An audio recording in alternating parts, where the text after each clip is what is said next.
ઇટાલીના એક મિલાન શહેરનો પ્રસંગ છે. એ ઇટાલીના મિનાલ શહેરની અંદર એક સરસ ચિત્રકાર રહેતો હતો. એને એકવાર એવો વિચાર આવ્યો કે હું એવું સરસ મજાનું એક ચિત્ર બનાવું કે ઈ ચિત્રની અંદર ભલે માણસનું ચિત્ર હોય પણ ભગવાનના દર્શન થાય, પરમાત્માની ઝાંખી થાય એમ. એટલે એવો માણસ કે જેની અંદર ભગવાનનું દર્શન થાય, અર્થાત કે ગોડ ઇન મેન, માણસની અંદર જ ભગવાન હોય ને એવું લાગે એમ.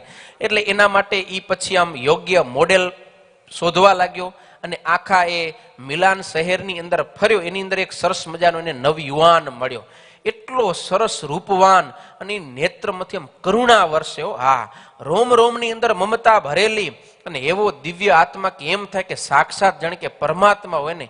આવું રૂપ જોઈને એ ચિત્રકારને હા પડી ગઈ હૃદયમાં કે આ જ છે, આનું જ મારે ચિત્ર જો. એટલે એને કીધું, ભાઈ મારી ચિત્રશાળામાં તું 40 શા માટે? તો કે મારે એક સરસ ચિત્ર બનાવવું છે અને તું એના માટે મોડેલ છે, તો હું તને જોઈ અને ચિત્ર બનાવું. એટલે એવું નવયુવાન કે કાંઈ વાંધો નહીં. આવ્યા પ્રયોગ આ ચિત્ર શાળામાં અને આ જે ચિત્રકાર હતો એને સરસ મજાનું ચિત્ર ચિતર્યું. એટલો સરસ ચિત્ર થયું કે એ ચિત્રકારે પછી એનું નામ જ રાખી દીધું ગોડ ઇન મેન, માણસમાં ભગવાન. એમ આ વ્યક્તિ કોણ છે? તો કે માણસમાં પરમાત્મા. એવું સરસ મજાનું એ ચિત્ર આખું વિશ્વ વિખ્યાત થયું, બહુ લોકપ્રિય બન્યું, દુનિયાની અંદર બહુ ફેમસ બન્યું.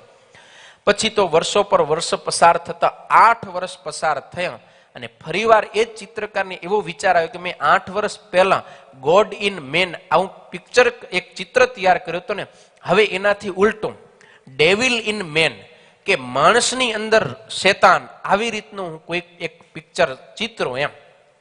તો એના માટે મોડેલ શોધવા લાગ્યો. મિલાન શહેરની અંદર ફરતો તો એમાં એને એક આ દારૂડિયો હાથમાં આવી ગયો. હાથની અંદર દારૂનો શીશો પડ્યો તો, કપડાનું કાંઈ ભાન નતું, જો તો એકદમ લઘર વગર અને એના મોઢામાં એકદમ ખુન્નસ ને ક્રોધ ને આક્રકતા આ બધું ભર્યું પડ્યું હતું અને આંખની અંદર વાસના આમ લબકતી હતી. રોમ રોમની અંદર પાપ. આવો પુરુષ, એને થયું કે આ એક શેતાન તરીકે હાલે એવો છે. એટલે એને કીધું કે ભાઈ મને તારી મદદની જરૂર છે, મદદ કરીશ? તો કે હા, શું? તો કે મને એક ચિત્રવું છે, તો તમે મારી ચિત્રશાળામાં આવો. કાંઈ વાંધો નહીં. એને લઈ અને આ ચિત્રકાર આવ્યો ચિત્રશાળામાં અને ફરીથી એને સામે બેસાડીને આમ ચિત્રવા માંડ્યો. ને જેમ જેમ એ ચિત્રકાર ચિત્રતો ગયો તેમ તેમ ઓલો સામેલો બેઠેલો વ્યક્તિ ધ્રુસકે રડતો ગયો. એટલે ચિત્રકારને થયું કદાચ મારાથી કઈ ભૂલ થઈ હશે, કારણ કે નેગેટિવ બાબત છે ને આ.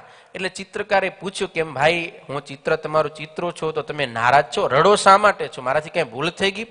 ત્યારે એ વ્યક્તિએ કીધું કે તમે કઈ ભૂલ નથી કરી, હું રડું એટલા માટે છું કે આજથી લગભગ 8 વર્ષ પહેલા તમે ગોડ ઇન મેન ચિત્ર બનાવેલું હતું ને એમાં જે વ્યક્તિને મોડેલ માટે પસંદ કર્યો તો એ જ વ્યક્તિ હું છું કે જેને તમે આજે ડેવિલ ઇન મેન તરીકે પસંદ કર્યો.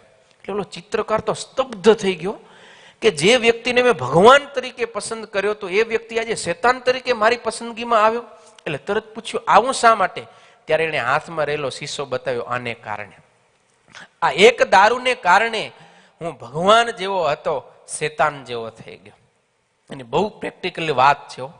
ગમે એવો સારો વ્યક્તિ હોય, સજ્જન હોય, પણ દારૂ પીએ ને એટલો એ બેકાબુ બની જાય, એટલો વાત ન થઈ શકે એવો થઈ જાય છે.